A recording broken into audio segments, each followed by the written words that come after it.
Hello and welcome back. Agent AMC here.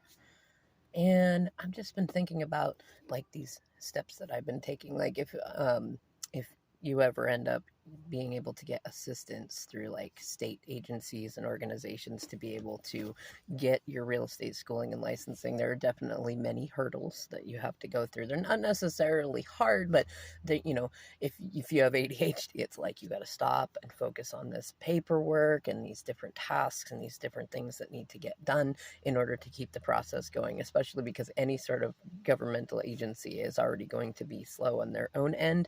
And if they're going to give you funding, they want to make sure that you're going to make good use of it, which is good. I feel like that's good. In any case, one of the kind of cool things that I got to do was talk to a contact of my employment specialist who has been in real estate for almost a year. So it's cool. Like they've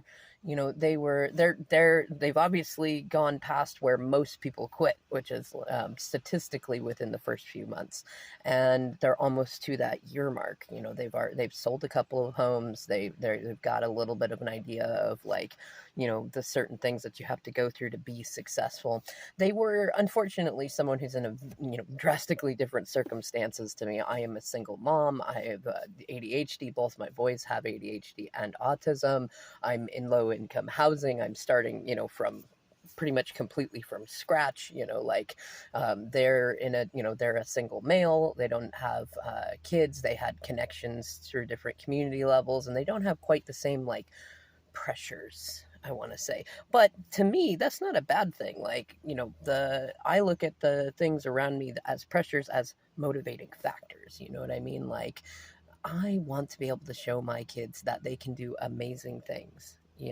I want to be an example of you can be a self-starter. You can get into any career, whether it's one that a lot of people quit or one that a lot of people succeed at, and you can do amazing things in that. You know what I mean?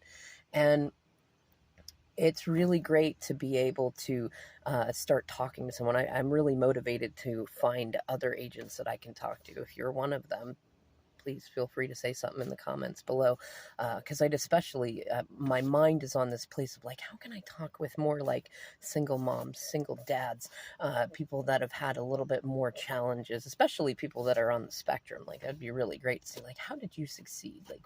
What did you do that was different? What different hurdles were there for you that there might not have been for a neurotypical person? You know what I mean? But until then, it was really nice to learn some things that I want to share with you if you are also new on this journey, as stuff that I knew I didn't know and needed to know.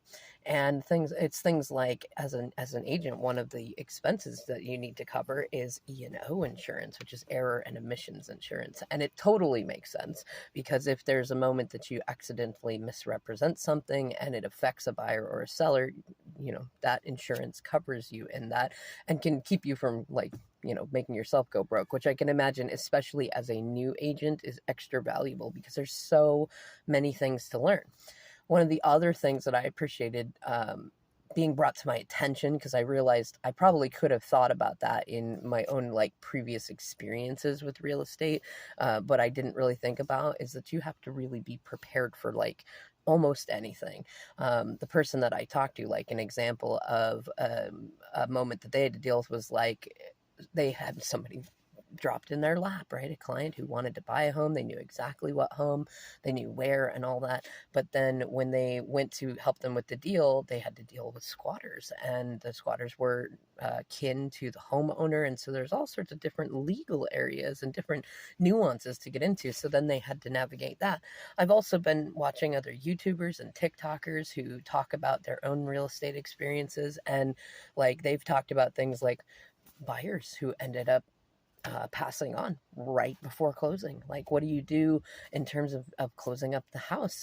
What do you do in terms of pay? Things like that.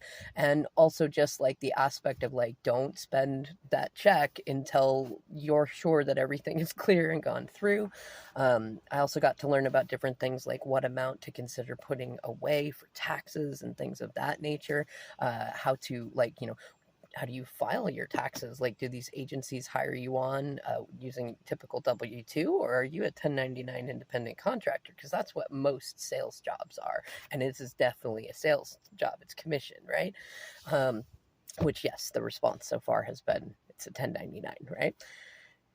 There's also other aspects of things that I got to learn about. Like, you don't typically want to be the person who represents both the buyer and the seller. It can happen, it's not illegal, but there are different ways that you can get yourself into trouble, not even intentionally. And so it's typically good not to do that sort of thing. But that also can be a way that, like, other agents, more seasoned agents, might give opportunities to new agents, right? Like, if they are helping someone buy a home and they need someone to, they don't want to be the representative for both the buyer and the seller, they could offer you the opportunity to work with the people selling, things like that.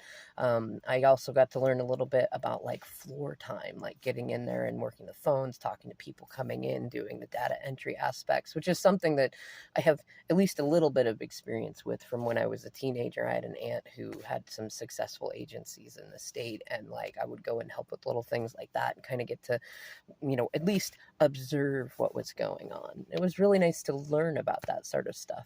And there's some other things I got to learn about, but I want to keep this video shorter, so I'll come on and tell you about them another time. For now, if you have any questions that you want to learn about this experience, or any sort of stuff, any topics that you want to bring up that you feel like would be great for new agents to learn, please leave them in the comments below. Like, let's all share the learning,